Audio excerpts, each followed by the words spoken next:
ఉదాహరణకు మీకు పాట చూపెడతా చూడు, గద్దరు తీసుకున్న పాట. అట్లా చూస్తే పొట్ల చెరువు, ఇట్లా చూస్తే నందిగామ. అట్లా చూస్తే పొట్ల చెరువు, ఇట్లా చూస్తే నందిగామ. నందిగామ నల్లా చెర్కయో ఓ నరుసయ్య, తిన్నా కొద్దీ తీపిగుంటదో ఓ నరుసయ్య. చెల్ నందిగామ నల్లా చెర్కయో ఓ నరుసయ్య, తిన్నా కొద్దీ తీపిగుంటదో ఓ నరుసయ్య. జనం పాడిన పాట ఇది. ఏదో చెరుకు రసము నందిగామ అని చెప్తున్నాడు. దాన్ని తీసుకున్నాను నేను గద్దరు. ఆయన ఏం చేసాడు, దాన్ని తీసుకొని నాసా కింద మీసా కింద నిన్ను జైల్లో పెట్టినారు. పోలీసులు పోరాటం చేసినప్పుడు నీకు నాకు తేడా లేదయ్యో ఓ పోలీసన్నా, పోరు తప్ప దారి లేదయ్యో ఓ పోలీసన్నా. నీ బిడ్డాల చేతులార చెట్లకు గట్టేసినావు, నీ బిడ్డాల చేతులార చెట్లకు గట్టేసినావు. ఫైర్ ఫైర్ అని ఆడారిస్తే ఫటాఫటు గాల్చినావు. ఏలు నీది కన్ను నీదెరో ఓ పోలీసన్నా, కడుపు నీది పేగు నీదెరో ఓ పోలీసన్నా.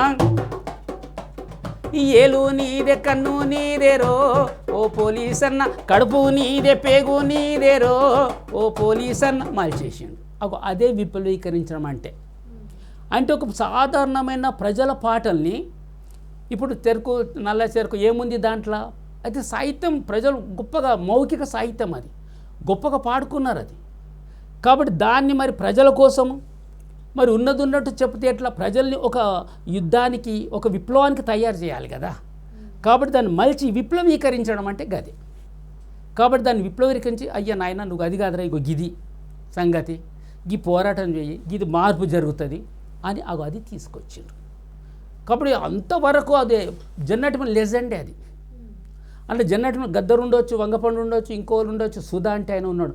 నా సిన్ని తమ్ముల్లారా, ఆదిలాబాద్ అత్తంది, శంకరన్న వారసులారా, నా సిన్ని తమ్ముల్లారా, శంకరన్న వారసులారా, శంకరన్న బాటల మీరు షేరికై పోరండయ్యో, నా సిన్ని తమ్ముల్లారా, శంకరన్న వారసులారా.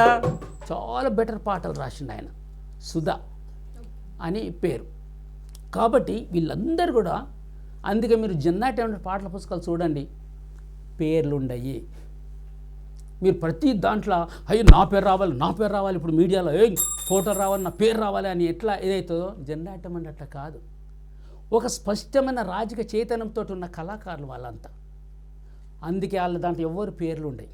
ఒకటేమో టెక్నికల్గా పేర్లు ఉండయి, ఈ పాట రాసిన పోలీసు వాళ్ళు పోతారు కదా దానికి. ఇంకోటి ఏంటంటే ఈ పాటలు ప్రజల నుంచి వచ్చినాయి, అందరు పాడుకుంటారు అంతే, ప్రజల పాటలు ఇవి అనేది ఒక సెన్స్. దానికోసం ఆ పేర్లు కూడా పెట్టలేదు మేము. ఇప్పుడు ఒక్క జన్నాట్యం అంటే పాటలు అప్పుడు మేము అమ్మినాం 15 రూపాయలు, 105 పాటలు ఉంటాయి దాంట్లో. అవి అందుకే వరవరరావు ఒక దాంట్లో మాట రాస్తూ జన్నాట్యం పాటల పుస్తకం ఏ లైబ్రరీలో లేవు. ఏమంటారు, గొడ్లు కాసే అబ్బాయి చేతిలో పుస్తకం ఉంటే జన్నాట్యం అని రాస్తాడు ఆయన. కాబట్టి అట్లా జన్మలోకి వెళ్ళిపోయింది. మీరేం సాధించారు అన్నారు కదా, జన్నాట్య మండలి ఈజ్ ఎ లెజెండ్, చాలా గొప్పగా సాధించిందని చెప్పగలుగుతా. సరే అన్న, జనతన రాజ్యంలో సర్కార్లో మీ పాత్ర ఎట్లాంటిది ఉంది? అంటే ఇక కొద్దిగా జంప్ అవుతున్నాం కానీ చెప్తా. జనతన ప్రజాప్రభుత్వం అనేది పార్టీ, తర్వాత సైన్యం, తర్వాత ప్రజా సంఘాలు, ఈ 3 నిర్మాణాలు పార్టీలు ఉంటాయి. పార్టీ ఒక నిర్మాణం, సైన్యం ఒక నిర్మాణం, ప్రజా సంఘాలు ఒక నిర్మాణం. ఈ ప్రజా సంఘాలలో ఉండేదే ఇది ప్రజాప్రభుత్వం.